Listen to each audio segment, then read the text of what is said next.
donor ay ang Unilab. Speaking of donation, pasalamatan nga natin itong si William Gatchalian. Nalaman natin kagabi, yung pala pong napabalitang mga locally stranded dito sa ilalim ng tulay dyan sa Skyway. Skyway ba yun? Papunta sa airport, nandun sila sa ilalim. Ilang daan yata sila nun. Siya pala nagpakain doon. And balita natin, 100 milyong piso na yata ang naibibigay ni, hindi lang yata, 100 milyong piso. At kinumpirma yan. Ang naibibigay ni William Gatchalian sa iba't ibang sektor sa pagitan ng mga PPEs. Katunayan, kung matatandaan niyo po, binalita natin yan. Ang dinala sa atin at pinadala kagad natin sa Office of Civil Defense ng mga PPE. And maliban pa po dyan, nagpadala na naman kahapon si Mr. Gatchalian ng mga food pack. Kung ano, may bihon, may sardinas, may cracker. Ito po binibigay sa mga weekly. Binibigyan yung pong mga informal settlers dyan sa paligid ng Horseshoe Bilog. Marami diyang informal workers na pamilya. Sila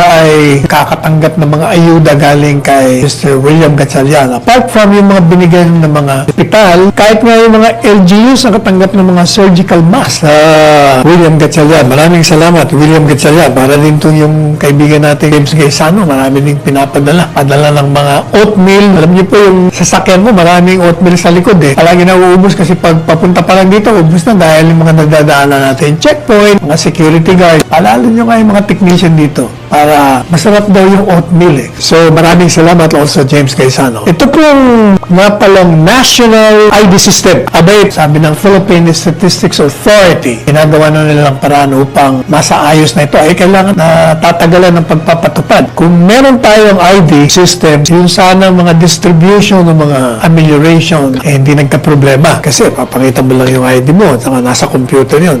Alam na natin kung sino bibigyan. Sa ngayon, kaya nagka-problema, karaan, di kasama, left out. Anyway, maganda pong balita yan. And next,